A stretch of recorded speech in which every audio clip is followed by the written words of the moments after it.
अस्सलाम वालेकुम। Lecture 58 start करते हैं। क्या हालात है गवर्नमेंट ग्रांट की? कुछ बेहतरी आई है?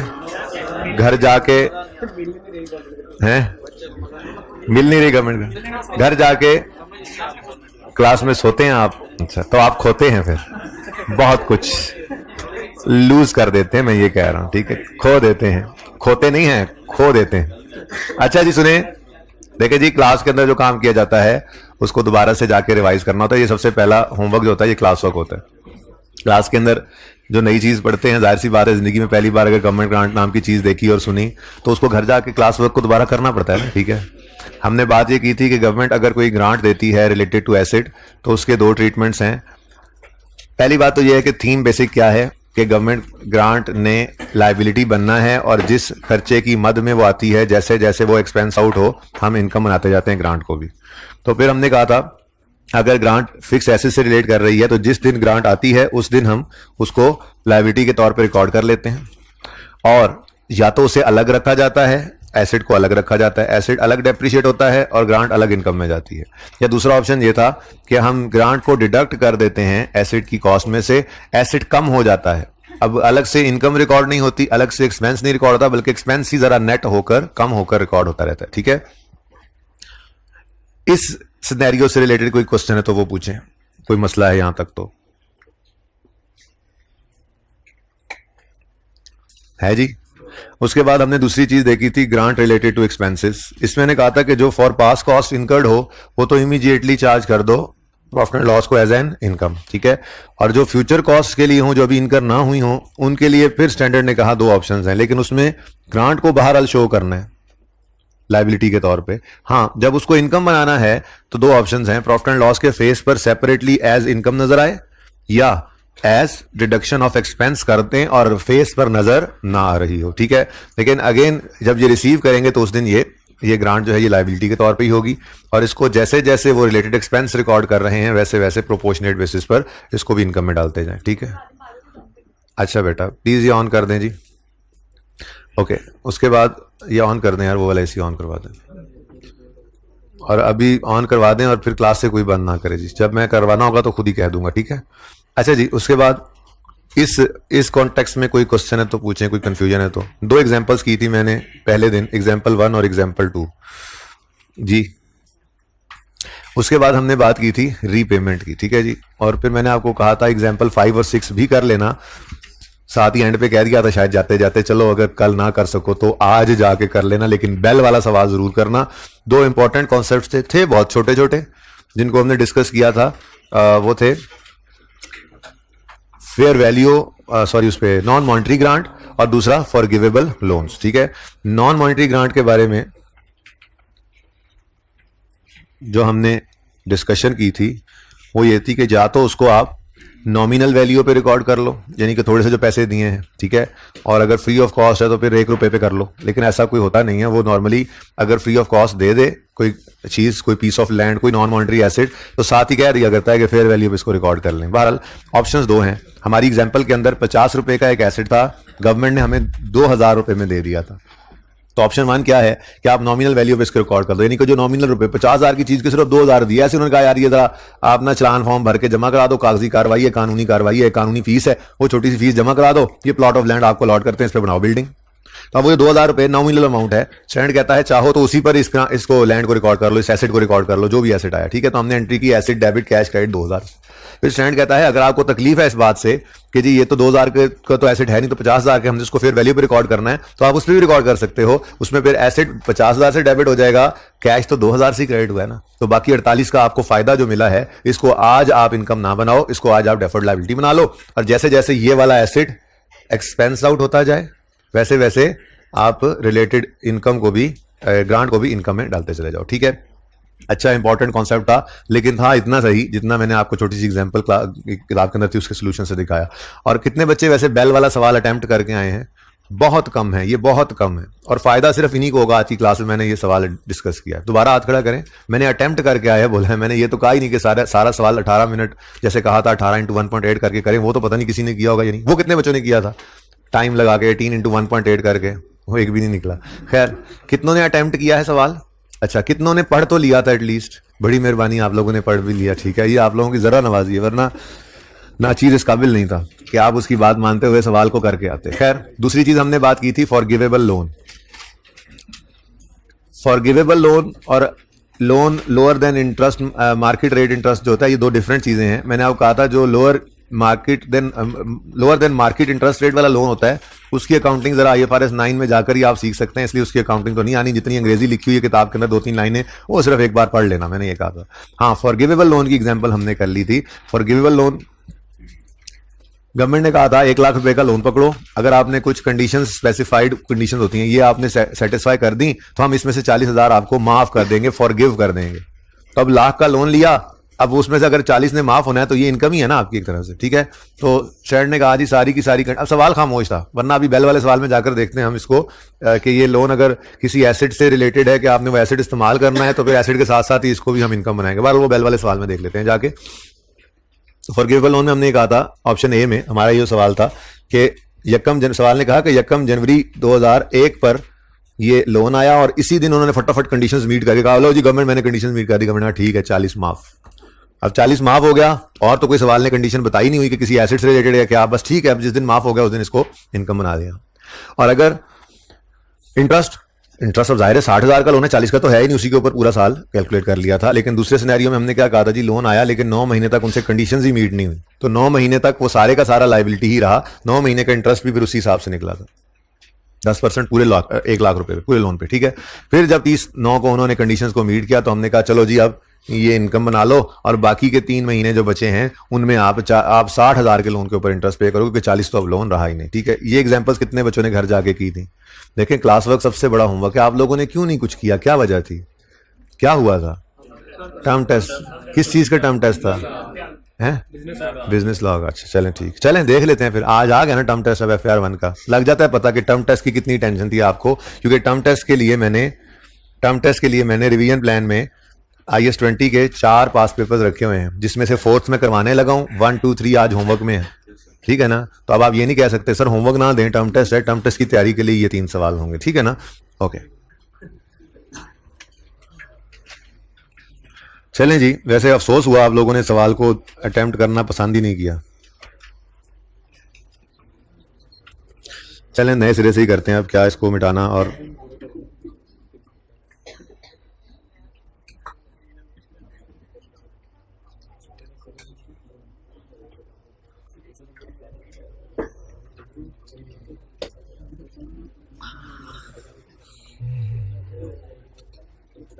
चलें जी ओपन करें क्वेश्चन।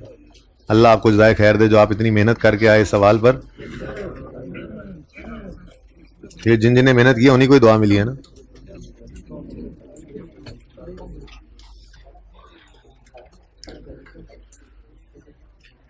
रिक्वायरमेंट है prepare relevant extracts from Bell's statement of profit और loss for the year 31 December 20 and statement of financial position, यानी 20 और 19 की स्टेटमेंट ऑफ प्रॉफिट और लॉस बनानी है। और अच्छा, अब मैं स्टार्ट में जरा तंग इसको रखता हूं, इनकम स्टेटमेंट बैलेंस शीट करीब करीब 1 से 2 पे, ताकि करीब करीब सामने एंट्रीज नजर आती रहे, ठीक है ना।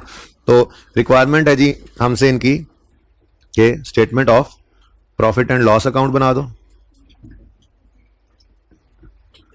कौन कौन से साल की जी? 2020 और 2019 कंपैरेटिव की भी, ठीक है जी। उसके बाद स्टेटमेंट ऑफ फाइनेंशियल पोजीशन, ये भी 2020 एज ऑन 2020 31 दिसंबर और 2019 31 दिसंबर, ठीक है जी। चलें शुरू करते हैं। Following information pertains to non current assets of बनी ईयर लिमिटेड। रिक्वायरमेंट हम पढ़ा है, अदर इन्फॉर्मेशन पहले पढ़ लेते हैं।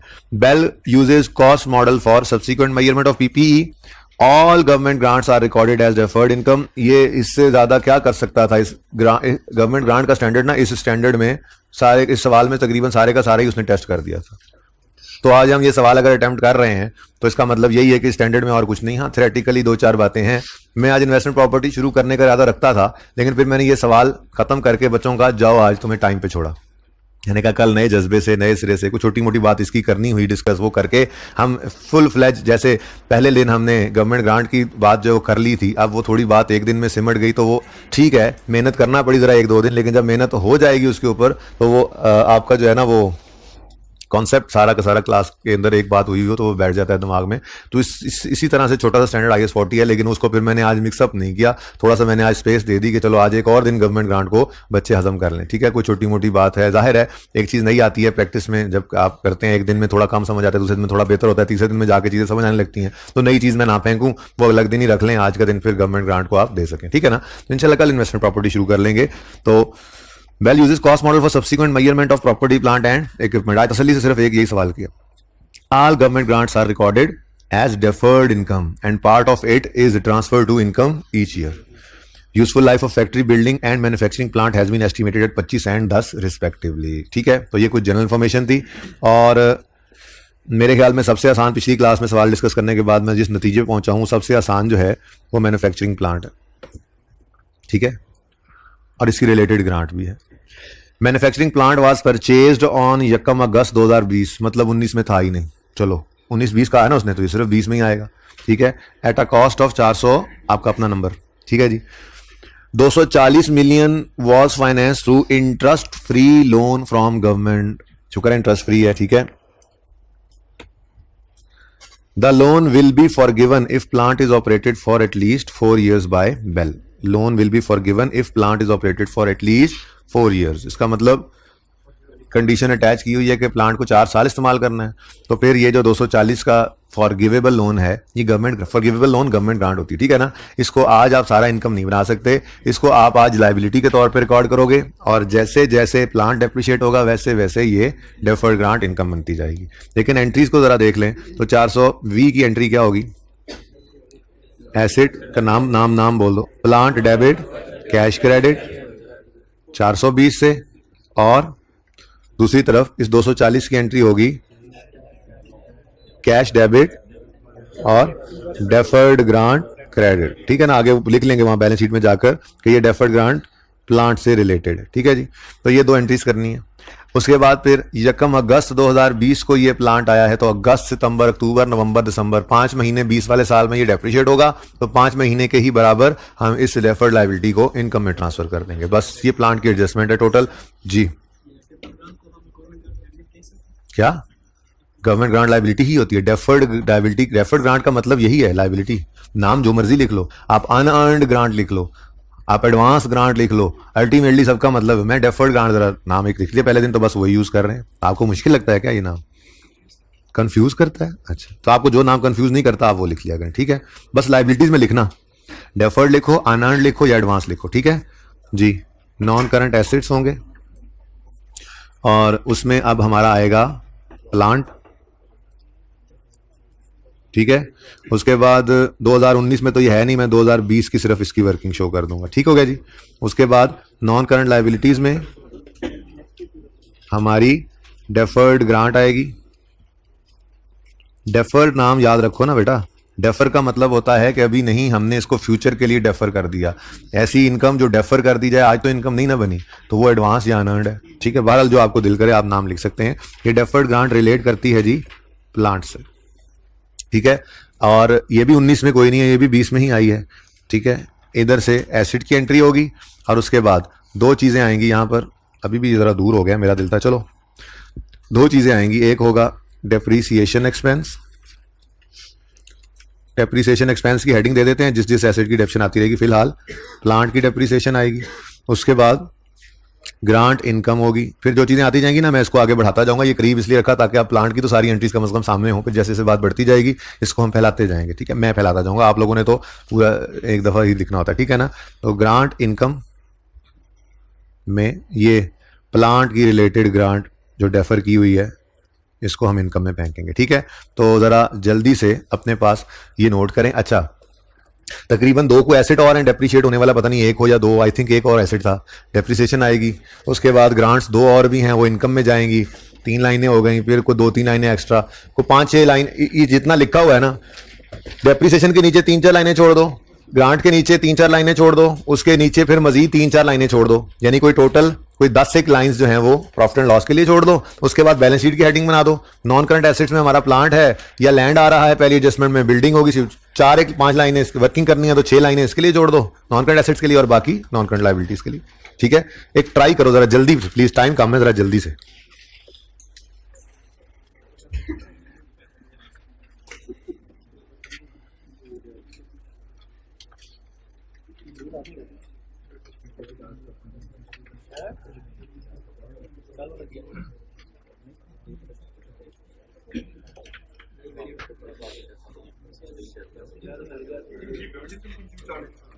जी क्या?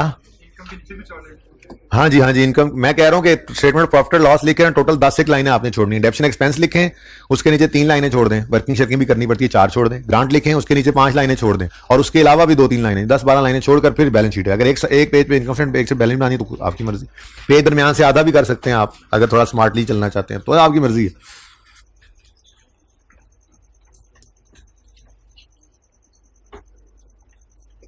मैंने सारी तैयारियां पकड़ ली, देखें ब्रैकेट्स भी लगा ली मैंने। ओके जी, पहली एंट्री आपको मैंने खुद बताई थी, वहां पे लिख कर आए हैं। पहली एंट्री क्या हुई है? प्लांट डेबिट कैश क्रेडिट 420 से। दूसरी एंट्री हुई है कैश डेबिट लायबिलिटी क्रेडिट 240 से। ये लायबिलिटी बोल देता हूं सिर्फ आपके लिए, ठीक है? लायबिलिटी क्रेडिट 240, सही हो गया जी। अब ये एंड आएगा तो डेप्रिसिएशन ऑफ प्लांट निकालनी है तो 420। लाइफ उन्होंने बताई थी नीचे 10 साल, ऐसे ही है। हाँ, अब ये उनको पता चल रही हैं बातें जिन्होंने सवाल अटेम्प्ट किया हुआ है। बाकी जो बैठे हैं हवाई जहाज बने रहेंगे सारी क्लास में, उसमें होगा ये कि एंड पे समझ तो इनको भी आ जाएगी, लेकिन पर्चे के लिए ये तैयार नहीं होंगे, इस सवाल के लिए तैयार हो जाएंगे। पर्चे के लिए तैयार वही बच्चे होंगे जिन्होंने घर पे इसको पूरा अटेम्प्ट किया था। अब डिस्कशन में उनको वो ऑलरेडी सवाल के अंदर घुसे हुए हैं, वो क्वेश्चंस कर रहे होंगे जो के सवाल करने वाले हैं। इन लोगों को समझ नहीं आ रही कि जो घर से आके कह रहे हैं क्लास में करवाना तो है ही, क्या है जो मेरे मुंह से निकल जो गया था कि मैं सारा सवाल खुद करवाऊंगा, बस ये मेरे से गलती होगी, आइंदा नहीं ऐसी गलती करूंगा। क्योंकि ये गलती मेरे मुंह से जब ये बात निकल गई, ये गलती हो गई, तो उन्होंने कहा कल सवाल होना तो है ही, अब हम क्यों एफर्ट करें। तो पर फिर ठीक है, आपकी मर्जी जी। 10 साल आखिरी लाइन के अंदर लिखा हुआ था कि प्लांट की लाइफ है, देख लें जरा अदर इंफॉर्मेशन में, ठीक है? Useful life of building is 25 साल एंड प्लांट इज 10 साल।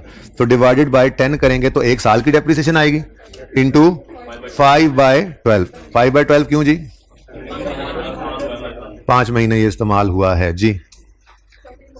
19 की ना, 19 की, 19 में तो ये था ही नहीं। 20 में कितनी? 17। अब जरा प्लीज ये एंट्री देखिएगा, प्लीज प्लीज प्लीज एंट्री देखिए। डेप्रिसिएशन एक्सपेंस डेबिट और अक्यूमुलेटेड डेप्रिसिएशन क्रेडिट, तो एसिड को डायरेक्ट लिख देते होते हैं हम, ठीक हो गया जी। कितना रहेगा जी प्लांट 19 में? अच्छा 19 में तो था ही नहीं, 402.5, ठीक हो गया जी। अच्छा अब इधर देखो, अगली एंट्री करनी है हमने, ग्रांट को इनकम बनाना है, तो बस ये 240 बदला है। बड़ी तवज्जो से देखें सारे, इधर 240 सिर्फ मैंने डिफरेंट किया है, उसके अलावा जरा देखना इधर, दिल तो कर रहा है ऊपर से कॉपी पेस्ट कर लूं ताकि आपको पता होगा। देखो कुछ भी नहीं बदला, लेकिन कॉपी पेस्ट होने लगा लिख कर।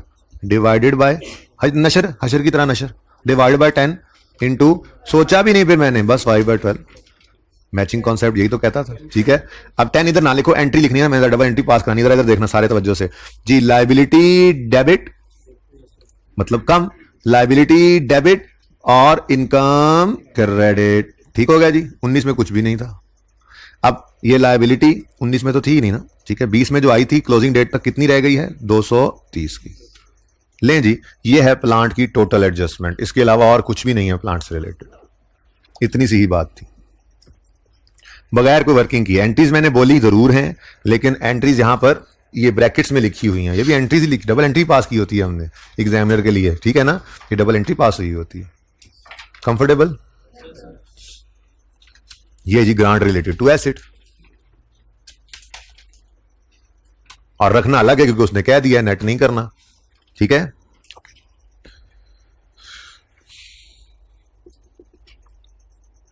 चलें जी आगे।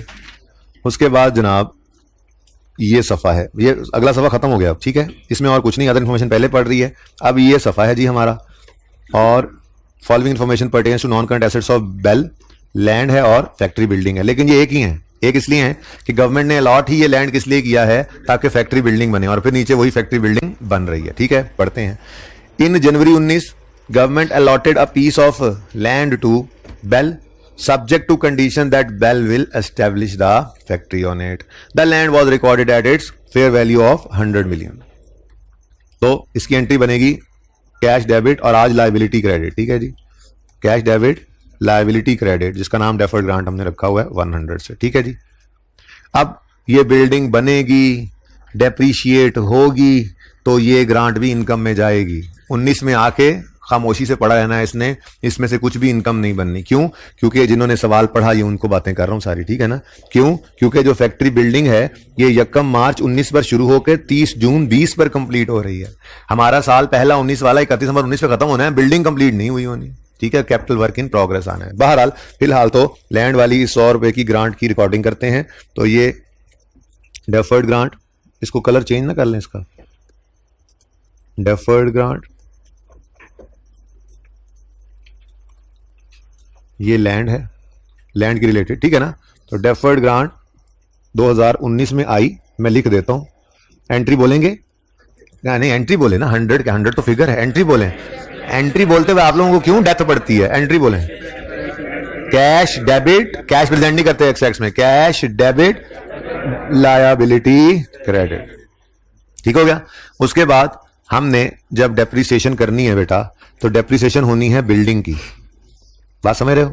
लैंड की तो डेप्रिसिएशन होनी नहीं है, और ये लैंड मिला किस लिए है? For construction of factory building. तो मैचिंग कॉन्सेप्ट क्या कहता है फिर? जब बिल्डिंग डेप्रिशिएट हो तो जिस बेस पे वो हो रही हो, ये 100 रुपए उसी बेस के ऊपर इनकम में जाने चाहिए, ठीक है ना। तो इसका मतलब 19 में तो डेप्रिसिएशन ऑफ बिल्डिंग है ही नहीं, क्योंकि बिल्डिंग ही नहीं है। तो इसका मतलब कुछ भी आपका 19 वाले साल में इस 100 में से इनकम में नहीं जाएगा, ठीक है। तो इसका मतलब 19 के एंड पर, अच्छा लैंड तो आ गया, डबल एंट्री तो पूरी करवा दें। कैश, सॉरी मैंने गलत एंट्री बोली थी, आपने भी चुप करके बोल दी। कैश तो नहीं आया, हद हो गई, नॉन मॉनिटरी एसेट आया था। तो ये एंट्री लिखकर भी आए यहाँ पे, जो गलत एंट्री, कैश तो नहीं आया हुआ, ये तो नॉन मॉनिटरी ग्रांट थी, ठीक है। ये तो नॉन मॉनिटरी ग्रांट थी, इसे फेयर वैल्यू पर रिकॉर्ड किया था, तो इसकी एंट्री थी लैंड डेबिट फेयर वैल्यू पर और डेफर्ड ग्रांट क्रेडिट। कैश आया है, कैश आता तो ये तो मॉनिटरी ग्रांट थी, और फिर हम कहते हैं ये रिलेट करती है एसेट से। कैश नहीं आया था, लेकिन बनाई उसी तरह से हमने ग्रांट, वो लायबिलिटी ही बनी है। पर कैश आने के लिए कहा यार पैसे लोगे, लैंड खरीदोगे, ये पकड़ो लैंड ही ले लो, तो यही हमने पढ़ा था नॉन मॉनिटरी ग्रांट के अंदर, ठीक है ना। तो डबल एंट्री फिर पूरी करो, लैंड डेबिट, लैंड डेबिट। अब इसमें कोई लैंड ने डेप्सिट होना नहीं होता कि मैं इसकी वर्किंग शो करूं, ठीक है, इसलिए मैं इसको बारो बारी डायरेक्ट लिख देता हूं, ठीक है। लैंड डेबिट कितने से? 100 से, ठीक हो गया। और डेफर्ड लायबिलिटी क्रेडिट डायरेक्ट भी लिख सकता हूं, लेकिन मैंने यहां पे लिख दिया ग्रांट, डेफर्ड ग्रांट 100 से क्रेडिट। तो ये लैंड डेबिट ग्रांट क्रेडिट। अब नजर आ रहा होगा सबको, उम्मीद है। Land debit deferred liability, land debit liability credit. अब इस लायबिलिटी में से कितना इनकम में गया? मैंने कहा यार ऊपर डेप्रिसिएशन हुई नहीं बिल्डिंग की, इसलिए कुछ भी इनकम में नहीं गया। तो फिर पहले साल तो डायरेक्ट भी एंट्री, वर्किंग तो आपके लिए शो की, पर्चे में आपको ये शो करने की जरूरत ही नहीं थी, पर्चे में डायरेक्ट आप यूं एंट्री करते, लैंड डेबिट लायबिलिटी क्रेडिट, ठीक है। और सही है।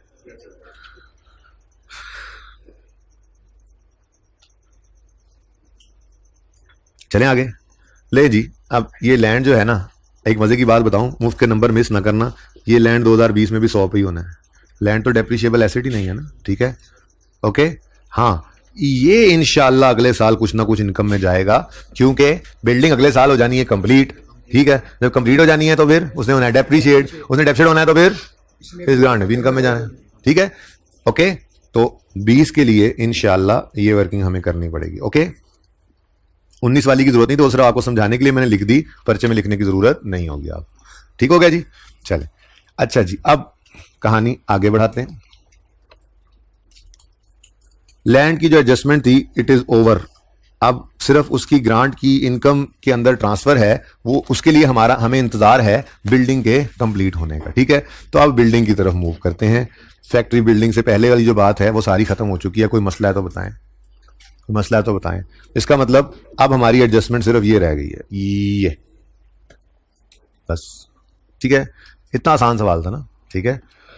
मजे की बात यह है कि इसमें हमें बोरिंग कॉस्ट और गवर्नमेंट ग्रांट मिक्स कर दी थी उसने, लेकिन बहुत आसान कॉन्सेप्ट है, 2-3 बातें हैं, ठीक है, बस उनको ज़हन में रखें। अपनी बेसिक्स को जो नहीं भूलता, मैं आपको हमेशा ये कहा करता हूं कि उसूल याद किया करो, उसूल मीन कॉन्सेप्ट याद किया करो। आप 10 दफा अगर एक सवाल करते हो ना, 10 दफा एक सवाल, तो उस सवाल में जो कॉन्सेप्ट्स हैं उनको अगर रिवाइज करते रहते हो तो ये कोई मुजायका नहीं है, क्योंकि कॉन्सेप्ट से ही यूज हो, कॉन्सेप्ट को ही यूज करके सवाल परिचय में बनना है तो कॉन्सेप्ट रिवाइज हो रहे हो। लेकिन जो बच्चा सवाल याद कर लेता है, सवाल नहीं याद करने, सवाल में इस्तेमाल होने वाले उसूल कॉन्सेप्ट्स याद करने होते हैं, ठीक है ना। सवाल में हमने कई बार देखा, हमने कहा जी कि इंटरेस्ट ऑन स्पेसिफिक, मैंने पहले दिन ही कह दिया था, इन्वेस्टमेंट इनकम का कॉन्सेप्ट जो है वो स्पेसिफिक लोन पे एप्लीकेबल है, उसके अलावा एप्लीकेबल नहीं है। इसका मतलब ये तो कतन नहीं होता, मैंने ये उस वक्त भी कहा था कि अगर आपने कोई और पैसे इन्वेस्ट करके इनकम कमाई है तो वो आपकी इनकम ही नहीं है, वो अदर इनकम में चली जाएगी। असल में बोरिंग कॉस्ट की तो वर्किंग चल रही होती थी ना, ये boring cost to be capitalised, इसके अंदर जो interest expense on specific loan आता था, इसमें से लेस करते थे इन्वेस्टमेंट इनकम।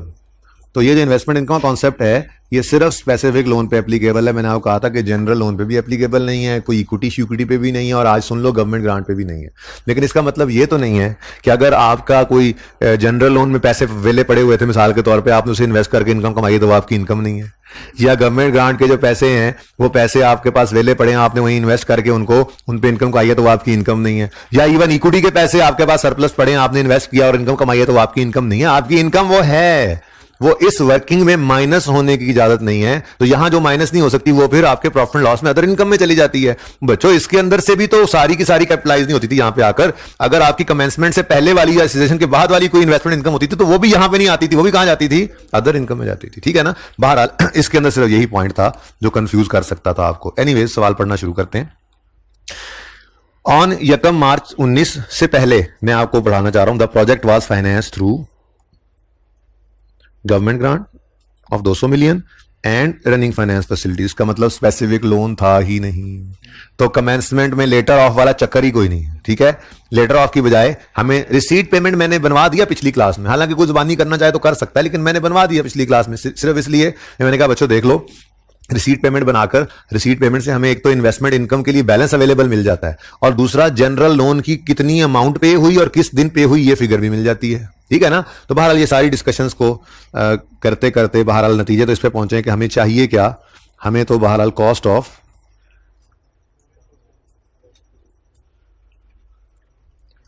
ऑफ बिल्डिंग चाहिए हमें, ठीक है। ये सारी जगह हमें इस्तेमाल करनी पड़ जाए, शायद यहीं पे कर लेते हैं जरा करीब करीब जी बच्चों, कॉस्ट ऑफ फैक्ट्री बिल्डिंग। लेकिन 2019 में ये बिल्डिंग कंप्लीट नहीं हुई है, तो 2019 के लिए अगर मैं वर्किंग 1 करूं मिसाल के तौर पे, मुझे cost of capital work in progress चाहिए होगी।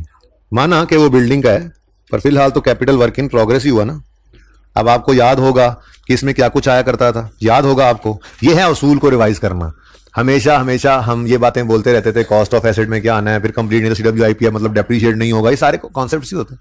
तो यहां पे क्या आता है जी, कंस्ट्रक्शन कॉस्ट्स, ठीक है।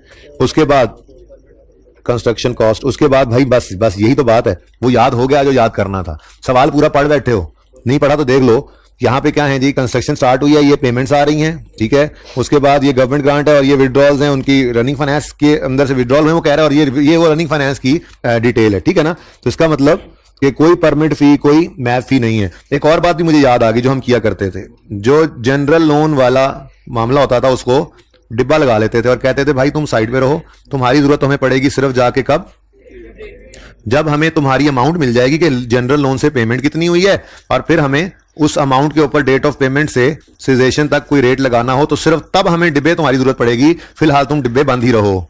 ही करते थे ना। तो वही काम जो सीखा वही करते हैं, हर सवाल के अंदर वही अप्लाई किया जाता है, ठीक है ना। तो तभी चीजें रिवाइज हो रही होती हैं। ओके, अच्छा, तो कंस्ट्रक्शन कॉस्ट ने तो आना है, लेकिन बेटा कहीं पे कोई परमिट फी, कोई मैप फी नहीं है, कोई कंसल्टेंट फी नहीं है, तो पर्चे में फिर आप ये लिखकर टाइम जाया नहीं करते रहना, बल्कि बस अगली चीज लिखो, बोरिंग कॉस्ट। वैसे तो पिछली क्लास में सवाल करने के बाद मैं इस नतीजे पे पहुंचा कि शायद बोरिंग कॉस्ट के लिए अलग वर्किंग करने की जरूरत नहीं थी, लेकिन पर्चे में आपको तो ऐसे नहीं ना पता होता, जैसे मुझे नहीं पता था, तो वर्किंग 2 कर लेंगे, ठीक है। वर्किंग 2 क्या होगी जी? Borrowing cost to be capitalised. भाई ये देखो, ये 2019 वाले साल की कहानी चल रही है अभी, तो ये सब कुछ 2019 के लिए चल रहा है अभी, ठीक है। तो boring cost to be capitalised, और कॉस्ट ऑफ बिल्डिंग तो बनी नहीं, तो CWIP, ठीक है। अच्छा, अब इसमें इंटरेस्ट, ये सबसे पहले क्या आया करता था इस वर्किंग में? लोन प्रोसेसिंग चार्ज है कोई? है नहीं है तो मत लिखो। उसके बाद interest expense on specific loan नहीं है तो मत लिखो। लेस इन्वेस्टमेंट इनकम, वो तो सिर्फ लगता है स्पेसिफिक लोन पे था कॉन्सेप्ट, तो यहां पे भी इसको भी मत। अली तुम्हें देख के मुझे याद आया, मुझे चाय यार गर्म करके ला दो, मुझे अभी याद आया कि चाय तुम रख गए थे, पकड़ो ठंडी है अभी ना जाना जी। तो इसका मतलब हमने सिर्फ यहां क्या लिखना है, interest expense on general loans, ठीक हो गया जी, ओके। और इसमें हम देख लेंगे हमारा पेमेंट की अमाउंट कितनी निकली रिसीट पेमेंट से, डेट ऑफ पेमेंट क्या है और रेट क्या लगाना है, ठीक हो गया। ऐसे ही प्लानिंग इज कंटिन्यूड। अगले साल में जाएंगे, अगले साल में वर्किंग 2 नहीं 3, वर्किंग 3 2 तो हो गई है ना, उसमें अब हम क्या करेंगे बोलो, अब बस खत्म कैपिटल वर्क इन प्रोग्रेस, अब तो निकलेगी कॉस्ट ऑफ बिल्डिंग, ठीक है। हाँ वो हम कर लेते हैं, वो भूले ना, इसलिए जो यहां से टोटल आना है या तो इकट्ठा लिखा करो उनको लैंडवार, ठीक है, ओहो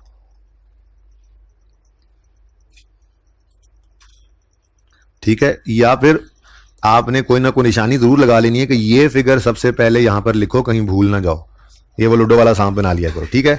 अच्छा उसके बाद ये सबसे पहले ये कैपिटल वर्क इन प्रोग्रेस 19 वाला, भाई देखो जो यहां तक दीवारें बन गई है ना, और अब पीसीसी डलना है, लंटर डलना है, तो ये नहीं कहना अगले साल मिटाओ शुरू से शुरू करो, नहीं भाई, जो एसेट बना हुआ था बाकी की कंस्ट्रक्शन उसी के ऊपर ही स्टार्ट करनी है ना, तो ये तो पिछले साल, इसीलिए तो इसको पिछले साल के एंड पे कैपिटल वर्क इन प्रोग्रेस कह के एसेट बनाया था, तो यहीं से आगे कहानी शुरू करनी है। तो अगर इसको मिस कर जाओगे तो गलती क्या होगी, बिल्डिंग कॉस्ट में आपने ये ऐड ही नहीं किया, हालांकि बिल्डिंग कॉस्ट इसी से आगे शुरू होनी चाहिए, ठीक है। तो 19 का CWIP पहले रखेंगे नीचे, उसके ऊपर अब नई कंस्ट्रक्शन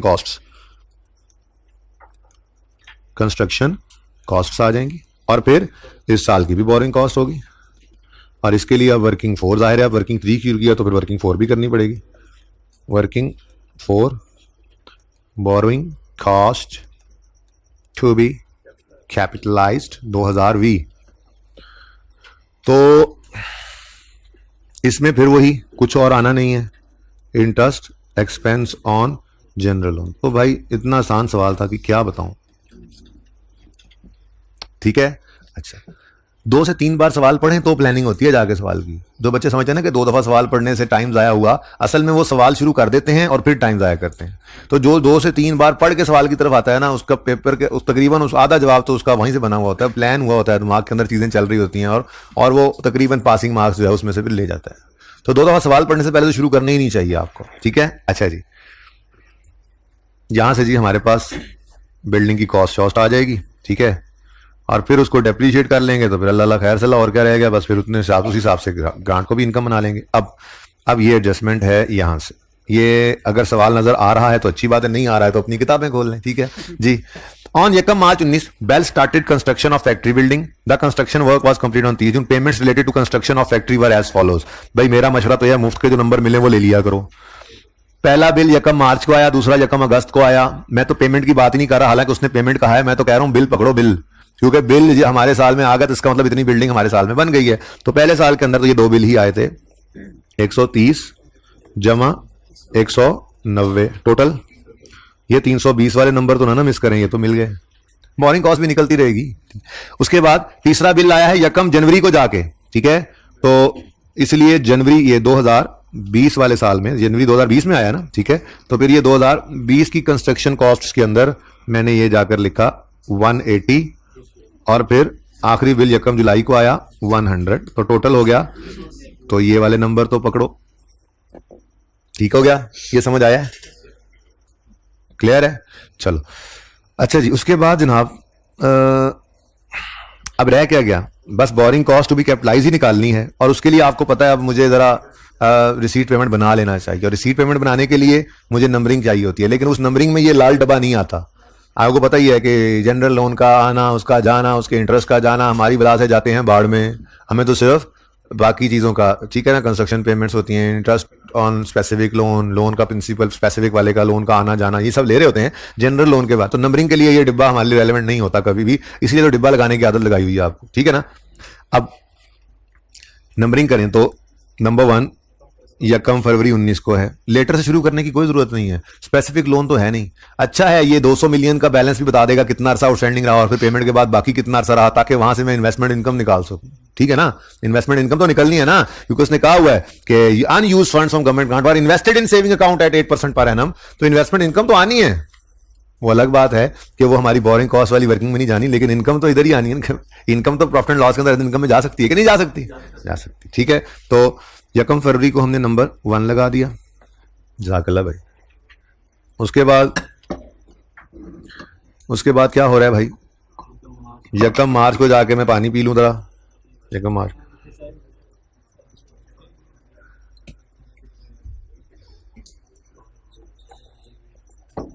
भाई बच्चों को मैसेज कर दिया जूम सेशन का टाइम आज का, तो करवा दें प्लीज यार। 4 और 4:30, 4 और 4:30 उनको बोलें कर देंगे जी। 1 फरवरी 19 कल ही करना चाहिए था। उसके बाद 1 मार्च 19, फिर 1 अगस्त 19, 1 जनवरी 20, इकट्ठा ही बना लेंगे, बीच में लाइन डाल लेंगे, जीसी वाले सवाल में आपको करवाया था। और 1 जुलाई 20। वैसे 1 जुलाई 20 वाले को लेने की जरूरत नहीं है, क्योंकि वो सेशन के बाद है, तो नंबरिंग तो कर लेते हैं, ठीक है। अब रिसीट पेमेंट यहां पे करके कहीं पे करके बना लेते हैं, यहां बना देता हूं मैं। रिसीट पेमेंट स्केड्यूल,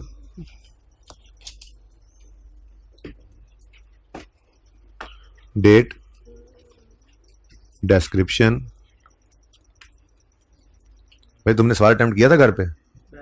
हाँ, तो तुम तो गए फिर बिल्कुल ही काम से हैं। तुमने तो फिर न फॉरगिवेबल लोन पड़ा है आज तुम बैठे हुए सवाल के अंदर देखोगे हैं। अच्छा जी, गवर्नमेंट ग्रांट, मेरा एक भतीजा है जी। स्पेसिफिक लोन है क्या जी? स्पेसिफिक लोन है क्या? बिल्डिंग के लिए ही है, पर लोन नहीं है, इस पे कोई इंटरेस्ट एक्सपेंस नहीं है, तो इन्वेस्टमेंट इनकम भी यहां पे क्यों माइनस कर रहे हो? जब इस गवर्नमेंट ग्रांट के इंटरेस्ट एक्सपेंस तुमने बोरिंग कॉस्ट में ऐड नहीं करना। Government grant is not a loan, therefore, जैसे इक्विटी के बारे में रूल लिखवाया था, देयरफॉर, और फिर कॉस्ट भी कोई नहीं है, गवर्नमेंट ने कोई इंटरेस्ट चार्ज करना है इस पे, तो जब उसका इंटरेस्ट एक्सपेंस यहाँ पे ऐड नहीं कर सकते बोरिंग कॉस्ट में, तो इन्वेस्टमेंट इनकम को माइनस भी क्यों करना? अगर कोई इंटरेस्ट होता इस पे तो वो प्रॉफिट एंड लॉस में जाता, और अगर कोई इनकम होती तो वो भी सरप्लस की वो भी जानी चाहिए थी वहां पर, जो भी जाएगी प्रॉफिट एंड लॉस में जी। उसके बाद स्पेसिफिक लोन है कोई नहीं, तो जनरल लोन्स और बैलेंस। छुट्टी करके तुम्हें क्या मिला बेटा? हैं जी, 1 फरवरी 2019 पर गवर्नमेंट ग्रांट रिसीव हुई, कितनी जी? 200 की, और ये 200 बैलेंस में शो कर दो। क्यों ना करें? इनकम तो निकालनी है ना, एसिड कॉस्ट में तो हमने लेके नहीं जाना इसको, पर इनकम तो निकालनी है। एक आध नंबर मिस हो जाना था यहां से तुम लोगों का, या डायरेक्ट किसी ने निकाल ली तो बहुत अच्छी बात है, डायरेक्ट निकाले, फिगर निकलनी चाहिए। रिसीट पेमेंट को रिक्वायर्ड है, ये तो मैं आपके लिए वर्किंग कर रहा हूं, कोई जमानी कर सके तो कर ले। 200 के बारे में सोचे, 200 आया था, एक महीने बाद उसमें से 130 जो है वो निकल गया, 70 रह गया। अब अगले 4-5 जितने महीने भी है वो 70 पड़ा रहा, किसी ने डायरेक्ट निकाला तो बेहतरीन। फिर उसके बाद जनरल लोन की पेमेंट डायरेक्ट निकाल ली, बहुत जबरदस्त। कोई जरूरी नहीं है रिसीट पेमेंट, तो मेरे जैसों के लिए, मातड़ों के लिए, ठीक है ना। तो कोई अगर खुद से सोच ले तो वो बेशक कर ले, ये अच्छी बात है, फिगर डायरेक्ट निकाल लें, लेकिन रिसीट पेमेंट उनके लिए है जो जिनको बिल्कुल मेरी तरह समझ ना आ रही हो, ठीक है। उसके बाद सेकंड नंबर है 1 मार्च को फर्स्ट कंस्ट्रक्शन पेमेंट, फरमाए 130, तो बैलेंस कितना रह गया? 70। उसके बाद 1 अगस्त है कब? 1 देख लो, वरना मैं जाके दिखाऊंगी। ये किताब तो खोलनी नहीं ना, किताब क्या करनी खोल के? सर पैसे नहीं दिए आपको क्लास में आने के, बस सब ठीक है। और हमने बोलना भी नहीं है, बोलने के पैसे तो आपने लिए हैं, हमने तो सुनने के पैसे दिए हैं। बोला करो खुदा के लिए, पास नहीं करना तुम लोगों ने। 1 अगस्त 19 पे 190। सेकेंड कंस्ट्रक्शन पेमेंट, ओ कितनी है? 190, 190, तो 130 सॉरी 70 पड़ा हुआ है, वो निकाला तो ये हो गया 0, बाकी 120 जनरल लोन से पे हुआ। अब ये फिगर किसी ने डायरेक्ट निकाल ली, बहुत अच्छी बात है, डेट सामने हो तो मैं यहां से आगे देखूंगा 120 जनरल लोन से पे हुआ है और 1 अगस्त को पे हुआ है, ठीक है। उसके बाद अगली पेमेंट 1 जनवरी को है मेरे दोस्तों। 31 दिसंबर पे एक ब्रेक लगा लेना, कुछ भी ना लिखो, सिर्फ लाइन लगा दो। तुम्हारी वर्किंग है यार, ये कौन सा कोई फॉर्मेट है? उसने कहना है कि लाइन लाई है, अपने समझने के लिए आपने एक डेट ले ली, क्यों? सब कुछ यहां पे रुकना है आके, ठीक है। खैर जी, उससे अगले दिन 1 जनवरी 20 को थर्ड कंस्ट्रक्शन पेमेंट हो गई, कितनी है 183। उसके बाद अगली पेमेंट को लिख लें, मेरे ख्याल में कोई ज़रूरत ही नहीं है, तो इतना सही हमारा बस रिसीट पेमेंट स्केड्यूल। ठीक हो गया, डन। अब यहां से मुझे ये पता लगा कि ये 200 रुपये इन्वेस्टेड रहा है, ये 200 रुपये इन्वेस्टेड रहा है यकम फरवरी से 28 फरवरी तक, एक महीना। फिर इसमें से पेमेंट हुई तो 70 बचा, और ये 70 इन्वेस्टेड रहा है यकम मार्च को हुआ इन्वेस्ट, और 5 महीने ये रहा। इसने कोई नहीं बोरिंग कॉस्ट की वर्किंग में, इधर कहीं पे भी नहीं आना इसने, लेकिन इनकम स्टेटमेंट में इसने जाना है, फटाफट लिखाते हैं। मैं तो कहता हूं अब नीचे इसके तो और भी चीजें आनी हैं, इसको ना ऐसे करके थोड़ा सा नीचे, अभी मैंने अभी फासला वैसे भी बढ़ाना है इनका, ठीक है। ये इधर करके ना अलग थलग इन्वेस्टमेंट इनकम, इन्वेस्टमेंट इनकम, पूरी बात तो हो तो आगे मैं पूरी बात लिख रहा हूं, चलो यहां लिख देता हूं, ऑन सरप्लस गवर्नमेंट ग्रांट, ठीक है ना। तो इन्वेस्टमेंट इनकम लिख देना काफी है। अच्छा अब इधर देखो, हाँ भाई 200 मिलियन 8% के हिसाब से एक महीना इनकम आई, प्लस 70 मिलियन 8% के हिसाब से 5 महीने इनकम आई। कोई मसला इसमें? ये वर्किंग देखें, ये वर्किंग देखें, ओह किधर गया, लेट मी लब अगेन, हेयर वी गो जी। 200 एक महीना इन्वेस्टेड रहा, 8% है इन्वेस्टमेंट रेट फरवरी वाला। फिर 70 मार्च अप्रैल मई जून जुलाई अगस्त, नहीं जुलाई यकम अगस्त को तो हो गया, 5 महीने इन्वेस्टेड रहा 70, तो फिर ये आपकी इनकम निकलती यही थी, देख लो, बोलो 3.67 2020 में आएगी, 2020 में आएगी, और 20 में कोई नहीं आनी, 19 के अंदर ही सांस निकल गया था गवर्नमेंट ग्रांट का, ये देखो यकम मार्च 19 में ही, तो 20 का तो कोई ताल्लुक वास्ता ही नहीं है, 20 में तो कोई सरप्लस फंड नहीं था। हाँ 19 में कितना 3.67 की ये इनकम, ठीक है। ये अलग है, गवर्नमेंट ग्रांट्स को हमने अलग रखा हुआ है जी। यहां तक कोई मसला? ये कलर किया था ना मैंने गवर्नमेंट ग्रांट, ये गवर्नमेंट ग्रांट की इन्वेस्टमेंट इनकम बिल्कुल अलग थलग चीज है, डेप्रिसिएशन और ग्रांट इनकम्स वो अलग आ रही, ठीक है। ये क्या है? इन्वेस्टमेंट इनकम है, सरप्लस फंड्स ऑफ ग्रांट जो हमने इन्वेस्ट किए, ठीक है। हमारी इनकम है, एसेट की कॉस्ट में इसको लेकर नहीं जाना था हमने, ठीक है। सही है जी, चलें आगे। अच्छा जी, हम थे अच्छे भले यहां पर, अच्छे भले हम यहां पर थे, तो अब भाई मुझे चाहिए था ये 120 जो यकम अगस्त से, अगस्त सितंबर अक्टूबर नवंबर दिसंबर, 5 महीने 31 दिसंबर तक मैंने इस पे इंटरेस्ट कैलकुलेट करना है, ठीक है। और फिर जरा रोक देना है, अगले साल को बाद में देखते हैं। अब जरा ट्राई करें जल्दी से, ये लाल वाला डिब्बा ओपन होना है, और ये यहाँ पर वर्किंग के अंदर इंटरेस्ट आना है, यहाँ ऐड होना है, ये रिसीट पेमेंट में डेट्स भी आ रही हैं। जरा हिम्मत फरमा लें, थोड़ी सी हिम्मत फरमा लें, सिर्फ 19 की वर्किंग कर दें।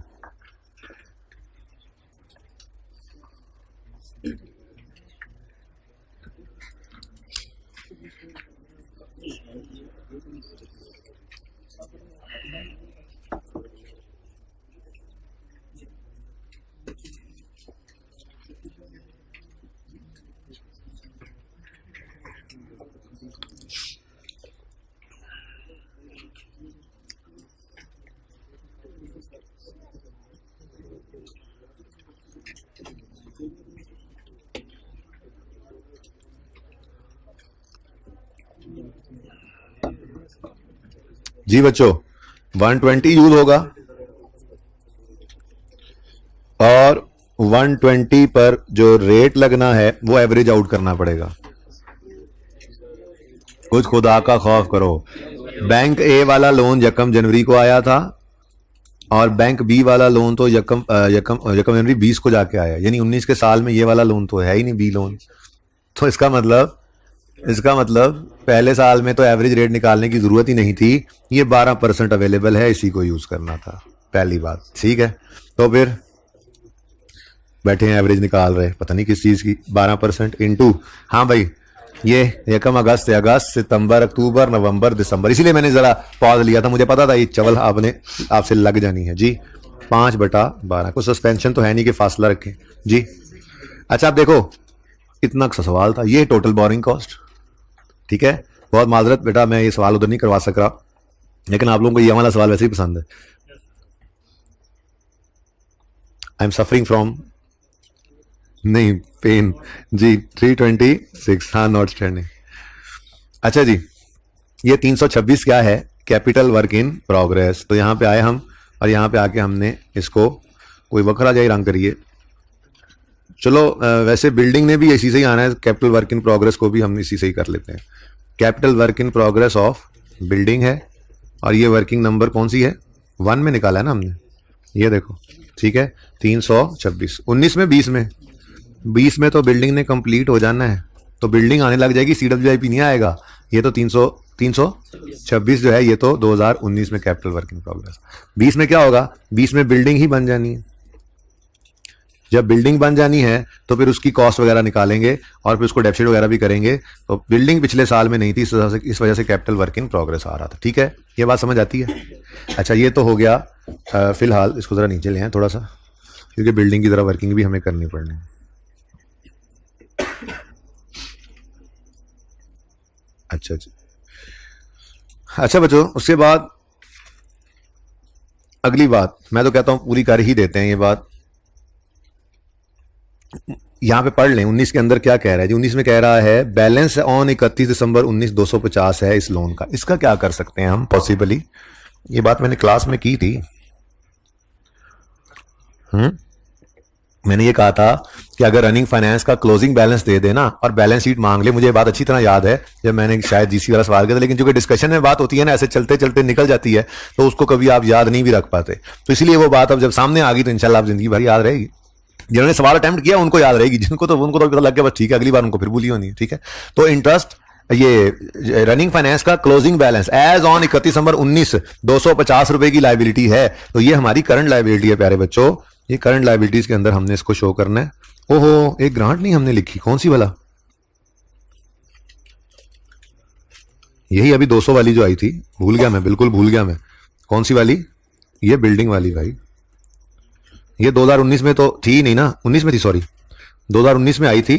ठीक है जी, कितनी ग्रांट आई थी? ये 200 की, जब हमने एंट्री पास की थी। ये वाली ये ग्रांट रिसीव्ड, ये कैश डेबिट ग्रांट क्रेडिट। ठीक है, लेकिन 19 में इसमें से कुछ भी नहीं निकला। उसकी वजह यह कि बिल्डिंग बनी नहीं है अभी। ठीक है ना, फिर जब 20 में इसने आना है तो इसने यहां पर फिर शो होना है, इसलिए जरा मैं उसकी तैयारी करके रख ली मैंने। ठीक है, ओके, चलो अभी रिसीट पेमेंट थोड़ा सा नीचे चलो, हमें ना थोड़ी सी जगह और चाहिए, क्योंकि हमारे पास ना रनिंग फाइनेंस का क्लोजिंग बैलेंस आ रहा है। अब सवाल को हम कह रहे हैं, ठीक है ना, बातें कर रहे हैं सवाल से। देखने वाला कह रहा है पागल हो गए, पागल ही हो। करंट लायबिलिटीज में रनिंग फाइनेंस फैसिलिटी, इसको बैंक ओडी भी लिख सकते हो, इसको बैंक लिख सकते हो, सिर्फ बैंक अकाउंट और ऐसे ही है ना। ठीक है, तो रनिंग फाइनेंस 2019 के अंदर कितना आ रहा है जी, फरमा दें 250। ये बात समझ आती है? ये ऐसा नंबर है जो घर पे आके याद आता है, मतलब कहता है वो यार पर्चे में यार ये भी ख्याल नहीं आया यार, ओहो काश के उसको याद आ जाता। ये तो आसान सी बात थी, क्लोजिंग ही लिखना था। ठीक है, हाँ जी सही है। लेकिन जी 19 मेरे ख्याल से कंप्लीट है, क्योंकि 19 के अंदर इधर देखें, 19 के अंदर आपको नजर आ रहा है बिल्डिंग ने डेप्रिशिएट नहीं होना। जब बिल्डिंग ने डेप्रिशिएट नहीं होना तो ना तो लैंड वाली ग्रांट कुछ निकल कर गई, ना ही बिल्डिंग वाली। लैंड वाली ग्रांट भी 2019 के अंदर 100 पर पड़ी थी, बिल्डिंग वाली भी पूरे 200 पर पड़ी है। ठीक है, ये इधर आके अभी 1 मिनट में ये फिगर्स निकल आनी है, और बात समझे हो? चल जी, 19 is over, now come to 20। अब आपके लिए फिर ये टास्क है कि आप जरा जल्दी से मुझे कॉस्ट ऑफ बिल्डिंग निकाल दें। हरी आप बस चलें, एक और मौका दिया आप जी बेटा, वेरी गुड क्वेश्चन। मैंने एंड पे करना था, ये आप बात कर दी है, सुन लें। भाई साहब ये कह रहे हैं कि जरा सर आप बात जो पढ़नी शुरू की थी मैंने तो सारी पढ़ ली थी, तो मार्कअप फॉर 19 दिया हुआ है, यानी बैंक को लोन ए की मद में, रनिंग फाइनेंस ए की मद में टोटल साल में 22 रुपए दिए हैं, जबकि एसेट की कॉस्ट में सिर्फ 6 ऐड किए हैं, तो बाकी कहां जाने चाहिए? सादा सी बात है भाई, हमने पहले दिन में एंट्री की थी जब मैंने बोरिंग कॉस्ट शुरू करवाई थी। मैंने कहा था मिसाल के तौर पे 12 रुपए का इंटरेस्ट बनता है बैंक का टोटल साल का, जिसमें से 9 महीने का हमने कैपिटलाइज कर दिया एसिड कॉस्ट में, तो उसकी एंट्री हो गई एसिड डेबिट कैश क्रेडिट 9 रुपए से। बाकी 3 रुपए की एंट्री होती है interest expense debit cash credit. तो आपने ये 9 की एंट्री तो कर ली मिसाल के तौर पे, जो 6 यहां निकला है, तो बाकी 3 की एंट्री भी तो होनी चाहिए। एंट्री क्या एंट्री हुई बड़ी, मतलब प्रेजेंटेशन। उसने कहा एक्सट्रैक्ट्स दिखाओ, तो इसका मतलब इंटरेस्ट एक्सपेंस तो टोटल हमने 23 पे किया ना बैंक को, 22 ठीक है, 22 पे किया। इस 22 में से 6 तो एसेट की कॉस्ट में ऐड हो गए, देखो CWIP में ऐड हुआ पड़ा है, तो बाकी का 16 फिर क्या है? एक्सपेंस है, इंटरेस्ट एक्सपेंस के नाम से प्रॉफिट एंड लॉस। ये भी ऐसा नंबर है भाई जो कि वो मैं आगे पढ़ा रहा था ना, जैसे अब मैं पढ़ाते पढ़ाते रुक गया और सवाल आगे चला दिया, ये स्किप हो गया। ये भी ऐसा नंबर है जो बाद में घर आगे, ओ यार ये इंटरेस्ट एक्सपेंस भी तो प्रॉफिट एंड लॉस में लेके जाना था, ये हमने क्या किया। तो इसको भी ना मैं ऐसे ऊपर इसके लिए भी जगह बनाता हूं थोड़ी सी, सारा सवाल थोड़ा सा नीचे चिपीट लेते हैं, ठीक है। एवरीथिंग, और नहीं नहीं नहीं नहीं नहीं नहीं नहीं, वो जरा इसलिए मैं ऐसे कर रहा हूं कि डेप्रिसिएशन के नीचे लगातार डेप्रिसिएशन आ जाएं, ठीक है। जैसे गवर्नमेंट ग्रांट के नीचे लगातार गवर्नमेंट ग्रांट्स आनी है, ठीक है ना, तो वो अलग रख के जरा थोड़ा सा फायदा हो जाता है, जरा नजर आ जाती हैं चीजें। तो डेप्रिसिएशन का डी मुझे लगता है, मैनू लगता है जो उत्ते रह गया जे, वाह मुझे सही लग रहा था जी। एप्रिसिएशन, डेप्रिसिएशन जी, इधर देखें जी, interest expense on running finance, ठीक है। 22 है टोटल 19 का, 6 एसेट की कॉस्ट में ऐड हो गया, फिर बकाया 16 Bhaijaan interest on specific loan है। तो वेरी इंपॉर्टेंट, ये एक आध नंबर हमारा मिस हो जाता। खैर मैंने तो एंड पे दूसरे को जब लेके आना था तो बता ही देना था, लेकिन स्किप हो सकने वाला नंबर है, ये भी रह जाता है, ठीक है। बारीक बारीक बातें, नई बात कोई नहीं है, बस थोड़ा सा प्रैक्टिस हुई हो ना, 2-3 बार चीजों में से रिवीजन होकर गुजरी हुई हो आपके सामने से छोटी छोटी बातें, तो छोटी छोटी बातों से मिलकर बड़ा सवाल बनता है, ठीक है।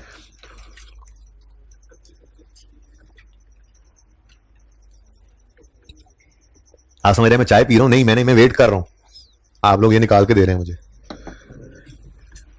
कहा था वो तो भाई ने बीच में कहा कि जरा आए, जरा तसल्ली कर लो भाई, कुछ और है तो नहीं क्या।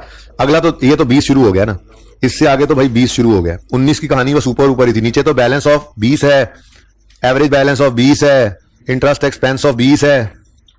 अच्छा एवरेज बैलेंस नहीं दिया उसने बैंक लोन ए का 19 में, 20 में दे रहा है।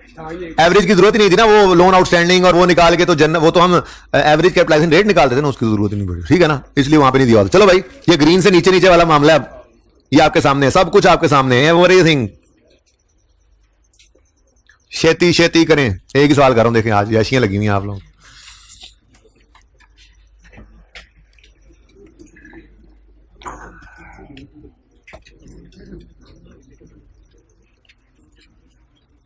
जल्दी करें, फिर सर नान के आने का टाइम बस वही चाहता है।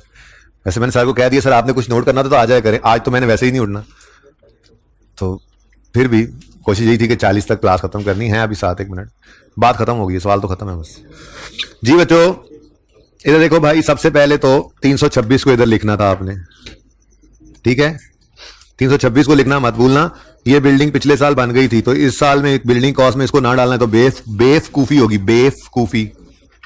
अच्छा नेक्स्ट जो इंपॉर्टेंट चीज आप लोगों ने भूलनी थी वो इस 120 बेचारे को भूल जाना था, क्योंकि हमारे जनरल लोन्स का रूल है डेट ऑफ पेमेंट से सीजेशन तक, वो तो ईयर एंड बीच में आ गया था, यानी ये 120 को हमने 30 जून तक लाना था, ठीक है ना। तो इसका मतलब 120 अभी भी आना है, लेकिन 12% पे नहीं आना, ठीक है। उसकी वजह यह है कि ये अपॉर्चुनिटी कॉस्ट का कॉन्सेप्ट आपको कहा था, और हम अपॉर्चुनिटी कॉस्ट में यही तो कहते हैं, ये पैसा अगर इधर इस्तेमाल ना होता तो बिल्डिंग्स वहां कहीं और इस्तेमाल हो जाता, तो फिर इस साल के अंदर जो एवरेज रेट रहा उसी के हिसाब से अपॉर्चुनिटी कॉस्ट निकलेगी ना, ठीक है। तो रेट तो वही लगेगा जो अभी मुझे पता नहीं है, लेकिन ये 6/12 होगा, इससे मुत्तफिक है। क्यों? ये यहां पे ब्रेक लगवाई थी ना, तो फिर 1 जनवरी से 30 जून तक जिस दिन प्रोजेक्ट कंप्लीट हो रहा है, ठीक है। उसके बाद ये वाला 180 ये 1 जनवरी से चलेगा और 30 जून तक जाएगा। कितना? 180 रेट भी सेम लगना है और ये भी 6/12 है। इसका मतलब ये है कि इन दोनों को इकट्ठा भी किया जा सकता था, आपस की बात है, लेकिन मैंने अलग अलग ही रख दिया, समझ आ गई, इकट्ठा भी किया जा सकता था, ठीक है, सही है। अब रेट का मसला है 12% नहीं लग सकता क्योंकि इस साल में 2 लोन्स हो गए हैं। तो क्लोजिंग बैलेंस जो है, क्लोजिंग बैलेंस, ये बदतमीज जो पहले बैलेंस शीट में गए ये आप भी बैलेंस शीट में ही जाएंगे, ठीक है। क्लोजिंग ने तो बैलेंस शीट में जाना, दोनों को ऐड करके बताओ कितना बनता है? 550। ये 550 मुफ्त के नंबर अभी से ले लो, ये 550 इधर आ गया, इसको तो साइड पे करो ना, ठीक हो गया, ओके। अब रह गई ये 2 चीजें भाई, एवरेज बैलेंस उसने निकाल के दिया हुआ है, मार्कअप उसने निकाल के दिया हुआ है। बस हम ये काम ऐसे करते थे लैंडस्केप में, हम कहते थे लोन आउटस्टैंडिंग, ठीक है ना, वो होता था, हम कहते थे लोन आउटस्टैंडिंग कितना जी, 300 और 150। फिर हम कहते थे जी इंटरेस्ट एक्सपेंस, वो भी उसने दिया हुआ है 36 और 21, इनको ऐड करते थे ना।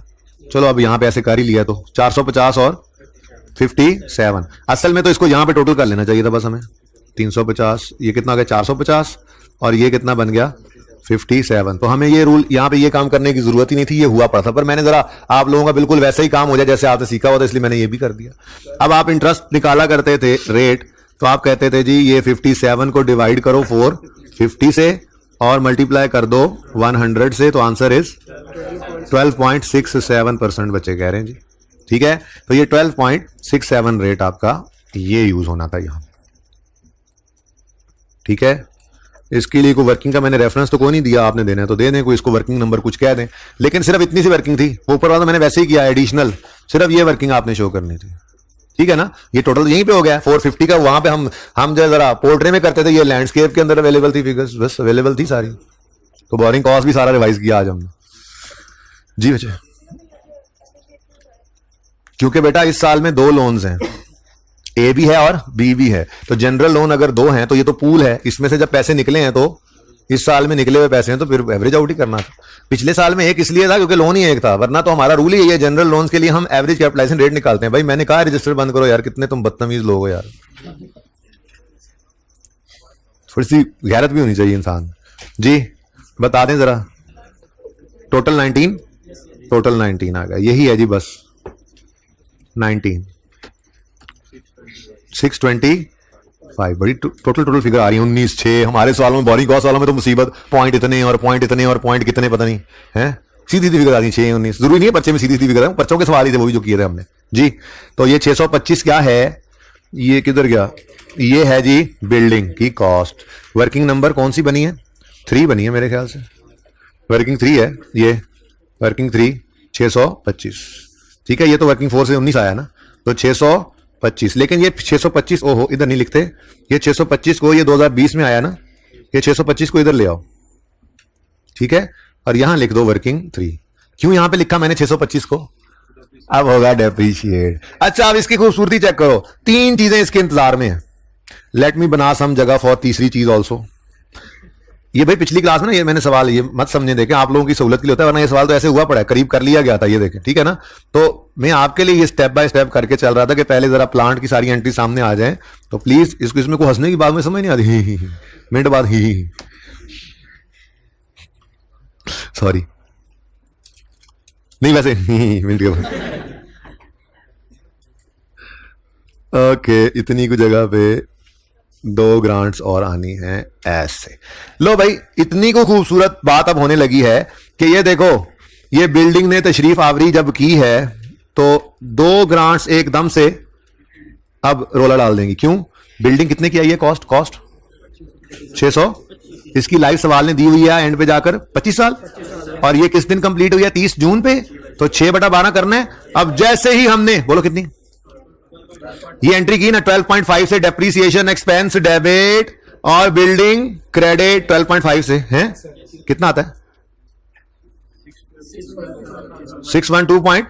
जैसे ही हमने 612.5 लिखा ना, फौरी तौर पे आपको जो है ना रोला पड़ा हुआ है, 612 रोला पड़ गया आपकी ऑर्गेनाइजेशन, आपके फाइनेंशियल स्टेटमेंट्स में। क्या हुआ, इसने भी रोला डाला हुआ है, इसने भी रोला डाला हुआ है, क्या इसी का तो हमें इंतजार था, ये बिल्डिंग कंप्लीट हो। वो इवन लैंड वाली भी हमने ग्रांट रोक के रखी हुई थी, बिल्डिंग कंप्लीट हो गई, अब डेफिसिट हो गई है, तो ये 100 ने भी सेम बेसिस पे इनकम में जाना है, ये 200 ने भी सेम बेसिस पे इनकम में जाना है, तो भाई सुकून ही सुकून है, टेंशन कोई नहीं है। इधर देखो, लैंड और बिल्डिंग यही है ना 2, लैंड वाली ग्रांट कितनी है 100, बस ये 100 सिर्फ हमने लिखना है कोशिश करके, उसके बाद तो ये बटा 26 इंटू 6/12, क्यों, सेम बेसिस इंटू 6/12। और इधर देखो बिल्डिंग वाली 200 है, बस ये 200 कहीं कोशिश करके ढूंढना है, उसके बाद डिवाइड बाय 25। मैंने सेम कलर रखा ताकि आपको आसानी रहे, 6/12।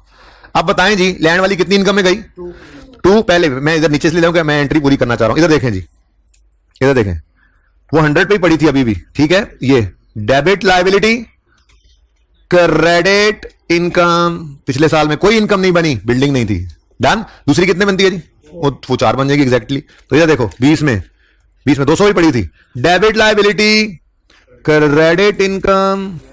ठीक है, ये हो गई इस साल में 98 पे, कितने पे 98 पे, और ये 196 पे, और को 1.5 लाख।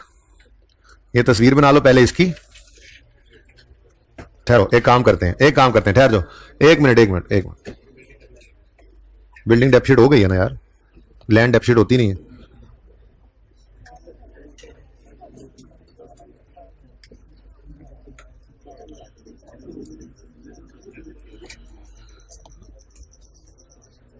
आपकी तस्वीर के लिए तैयारी कर रहा हूं, उसके बाद होमवर्क में तो आपने लिख लिया होगा अभी तक पास पेपर 1 2 3 4 तो अब करवा दिया आपको, कल का होमवर्क था ये। तो मुझे लगता है जी नीचे रह गया। ठहर जाओ यार, तुम लोगों के लिए मैं तैयारी कर रहा हूं, 1 मिनट सब्र कर जाओ। ये ऐसे कर लेते। अच्छा जी, अब इधर देखो, सबसे पहले इसकी पिक्टूरे ले लो। सबसे पहले तो इसकी पिक्टूरे ले लो ना।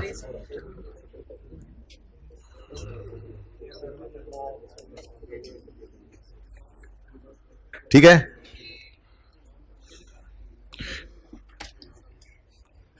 सही है जी।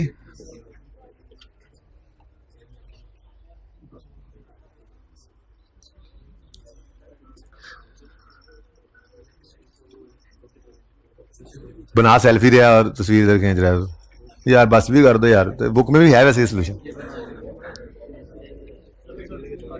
ओह, इंटरेस्ट एक्सपेंस और रनिंग फाइनेंस तो रह ही गया। दूसरे साल में कितना टोटल एक्सपेंस हुआ है? टोटल है 57, जिसमें से 19 चला गया एसेट की कॉस्ट में, तो 57 माइनस 19 कितना होता है? ये भी यहां पे लिख लो 30। ये 38 कैसे निकला है जी? 57 माइनस 19, ठीक है। अच्छा जी, बस वो खुद ही लिख लेना बेटा, दोबारा नहीं। तुम लोगों को मजाक सूझता रहता है बेटा। ये वर्किंग्स हुई है टोटल, यही टोटल वर्किंग्स हुई है, और तो कोई वर्किंग है नहीं।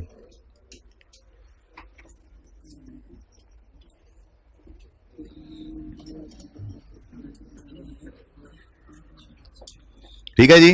अच्छा, होमवर्क में लिखें आप ऑल एमसीक्यूज पास पेपर 1 2 3। अच्छा, एमसीक्यूज की डिस्कशन नहीं भी हो रही ना, तो अभी वो मैंने आपको जो आधा घंटा बताया ना पोस्ट वाला 15-20 मिनट, वो जब मैं डिस्कशन किया करूंगा तो वो मैं फिर आपके लिए यूट्यूब पे अपलोड करूंगा। अलग से टाइम हम एमसीक्यूज में लगाएंगे, लेकिन आपने अटेम्प्ट करते रहना है ताकि फिर आप डिस्कस कर सकें, फायदा तो हो आपको। अच्छा सुने सुने बेटा, पास पेपर 1, पास पेपर 2, पास पेपर 3 ये होमवर्क में है, ऑल एमसीक्यूज होमवर्क में है, और कुछ थ्योरी एक नजर पढ़ के आनी है। आपके इस IAS 20 के चैप्टर का पहला सफा पढ़ के आना है, सिर्फ पढ़ना है, मैं समझा दूंगा, ठीक है। उसके बाद दूसरे सफे को छोड़ें, तीसरे को छोड़ें, चौथे को। भाई यार खिंच भी ला यार, मैं कुछ और भी करना है यार, तेरी तस्वीर ही नहीं पूरी हो रही है, अजीब आदमी है यार। जब तस्वीर के लिए देता हूं उस वक्त खींच लिया करो ना तस्वीरें जी। पहला सफा रीड करके आना है, उसके बाद दूसरा छोड़ें, तीसरा छोड़ें, चौथा छोड़ें, सर आ गए हैं तो आने दें, पांचवा छोड़ें, छठा भी छोड़ें, एग्जांपल्स की हुई हैं। ये 219 पेज पे एंड पे disclosure to government grant read करके आना है। उसके बाद गवर्नमेंट असिस्टेंस मैंने येलो किया है, इसको छोड़ दें। फॉरगिवेबल लोन रीड ओनली करके आना है क्योंकि करवा दिया है। Loan with below market rate पढ़ के आना है। नॉन मॉनिटरी ग्रांट पढ़ के आना है, ठीक है जी। डिस्क्लोजर ऑफ गवर्नमेंट असिस्टेंस फिर छोड़ देना क्योंकि गवर्नमेंट असिस्टेंस मैंने अभी आपको नहीं पढ़ाया, और ऊपर पहले समय पे कोई डेफिनेशन आ जाए गवर्नमेंट असिस्टेंस की, वो भी फिलहाल छोड़ देना, ठीक है जी। कल इन्वेस्टमेंट प्रॉपर्टी स्टार्ट करेंगे इंशाल्लाह, थोड़ी बहुत बात इसकी जो रहती होगी वो भी कर लेंगे पहले या बाद में। अल्लाह हाफिज।